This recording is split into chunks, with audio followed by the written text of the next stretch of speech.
여러분, 안녕하십니까? 오늘 우리는 대한민국 역사상 가장 논란이 많았고 또 가장 극적으로 결말을 맞이한 충격적인 진실 하나를 파헤쳐 보려고 합니다. 질문 하나 드리겠습니다. 여러분은 수백 년 동안 이어져 온 한나라의 전통 식문화가 하루아침에 불법으로 낙인 찍히고 심지어 감옥까지 갈 수 있는 범죄로 전락하는 걸 본 적이 있으십니까? 왜 대한민국은 개고기를 전면 금지하게 되었는가? 이건 단순한 음식 이야기가 아닙니다. 한국인이 이 사실을 제대로 들여다보면 뒤집어질 만큼 충격적인 대한민국의 피눈물 나는 가난의 역사와 세계를 호령하는 선진국으로 발돋움하기 위한 처절한 몸부림이 얽혀있는 드라마 그 자체입니다. 2027년 이제 대한민국에서 개고기를 팔거나 도축하면 수천만 원의 벌금을 물거나 징역을 살게 됩니다. 한때 여름철 국민 보양식으로 불리던 음식이 어쩌다 철저한 금기의 대상이 되었을까요? 오늘 영상 끝까지 보시면 여러분의 머리를 강타할 엄청난 통찰을 얻게 되실 겁니다. 첫 번째 충격적인 진실, 바로 우리는 왜 게를 먹기 시작했는가입니다. 지금의 화려한 서울, K-팝과 삼성의 나라 대한민국만 아는 분들이라면 절대 상상도 못할 팩트가 있습니다. 시계를 1950년대 한국전쟁 직후로 돌려보겠습니다. 당시 대한민국은 전 세계에서 가장 가난한 나라 중 하나였습니다. 보릿고개라는 말을 아십니까?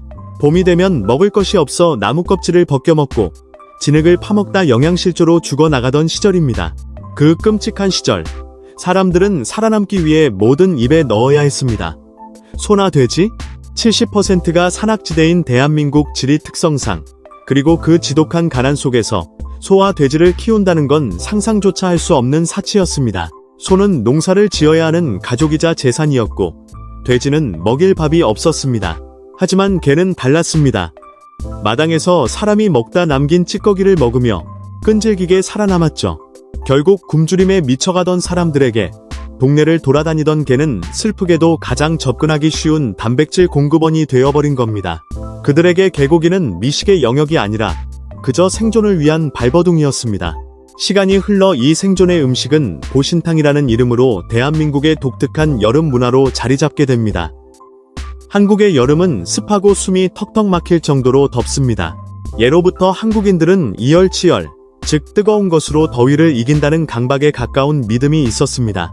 1년 중 가장 더운 삼복더위 복날가 되면 사람들은 땀을 뻘뻘 흘리며 뚝배기에 담긴 개고기 수육과 전골을 먹었습니다. 모란시장, 구포시장 같은 전국 최대 규모의 시장에서는 개고기가 산더미처럼 쌓여 팔렸습니다. 깻잎과 들깨 가루, 파와 마늘을 잔뜩 넣고 푹 끓여낸 이 음식은 단순한 고기를 넘어 고된 노동을 견디게 해주는 에너지 포션 같은 대접을 받았습니다. 하지만 문화라고 포장했던 이면에는 서서히 금이 가기 시작하는 끔찍한 현실이 기다리고 있었습니다. 여기서 두 번째, 한국인이라면 기절할 만큼 극적인 가치관의 충돌이 일어납니다. 대한민국은 인류 역사상 유례를 찾아볼 수 없을 정도로 초고속 성장을 이룩했습니다. 폐허 속에서 한강의 기적을 만들어내며 세계 10대 경제대국으로 올라섰죠. 사람들이 돈을 벌고 여유가 생기자 가장 먼저 바뀐 것은 개를 바라보는 시선이었습니다. 과거 마당에 묶어두고 잔반이나 처리하던 마당개가 이제는 거실 소파에서 사람과 함께 자는 반려견으로 신분 상승을 한 겁니다. 통계에 따르면 현재 대한민국 국민의 4분의 1, 무려 500만 명 이상이 반려동물과 함께 살고 있습니다. 길거리를 나가보십시오. 사람 옷보다 비싼 명품 브랜드의 강아지 옷이 불티나게 팔리고 개 전용 유모차 개모차의 판매량이 아기 유모차 판매량을 앞지르는 기현상까지 벌어지고 있습니다. 상황이 이렇다 보니 MZ세대라 불리는 30대 이하 젊은 층에게 개고기를 먹는다는 것은 충격 그 자체를 넘어 야만적인 행위로 받아들여지기 시작했습니다. 내 동생, 내 자식 같은 강아지를 끓여 먹는다고요? 미친 거 아니에요? 라는 분노가 쏟아졌죠. 2023년 설문조사에 따르면 대한민국 국민 중 개고기를 먹는다는 비율은 단 8%에 불과했습니다. 한국인의 위장과 인식 구조가 과거와는 완전히 다르게 진화해버린 겁니다. 세 번째 핵심 배경, 바로 국제적 압박과 선진국 콤플렉스입니다. 한국인들은 외부의 시선, 특히 선진국의 평가에 굉장히 민감합니다.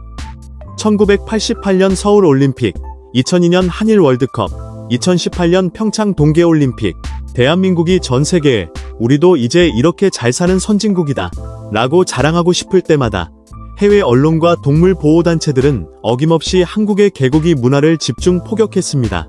프랑스의 유명 여배우 브리지트 바르도가 한국을 개를 먹는 야만국이라며 맹비난했던 사건은 한국인들에게 거대한 충격과 수치심을 안겨주었습니다.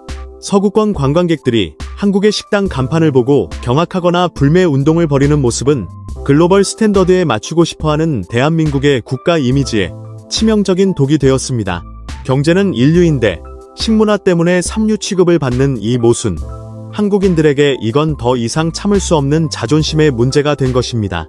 그리고 마침내 2024년 정치권이 움직였습니다. 현 윤석열 대통령과 김건희 여사는 소문난 반려인입니다. 유기견과 유기묘 여러 마리를 직접 입양해 키우며 동물권 보호에 앞장섰죠. 이러한 최고위층의 강력한 의지와 이미 개고기를 외면해버린 대다수 국민의 여론이 맞물리면서 대한민국 국회는 개 식용 종식 특별법을 통과시킵니다. 이 법안은 자비가 없습니다. 2027년부터 식용 목적으로 개를 사육하거나 도축, 유통, 판매하는 모든 행위가 전면 금지됩니다. 어기면 어떻게 되냐고요? 징역을 살거나 수천만 원의 벌금 폭탄을 맞습니다. 개고기 산업에 대한 완벽한 사망 선고가 내려진 것입니다. 하지만 여러분, 이게 끝이 아닙니다. 여기서 우리가 반드시 알아야 할 가장 비극적이고 뼈아픈 충격적 진실이 남아 있습니다. 사회는 앞으로 나아가려 하지만 그 이면에는 피눈물을 흘리는 사람들이 있습니다. 2023년 기준 여전히 대한민국에는 약 500개의 식용개 농장이 있고 150만 마리의 개가 사육되고 있으며 수많은 보신탕 식당들이 생계를 유지하고 있습니다. 평생을 이 일에 바쳐온 60대, 70대 노인들에게 이 법은 생명줄을 끊어버리는 횡포입니다. 우리도 배운 거 없고 가난해서 이 짓거리로 평생 자식들 밥 먹이고 학교 보냈다. 이제 와서 범죄자 취급을 하며 밥그릇을 뺏으면 우리는 다 굶어 죽으란 말이냐. 개 농장 주인들과 상인들은 거리에 나와 피를 토하며 시위하고 있습니다.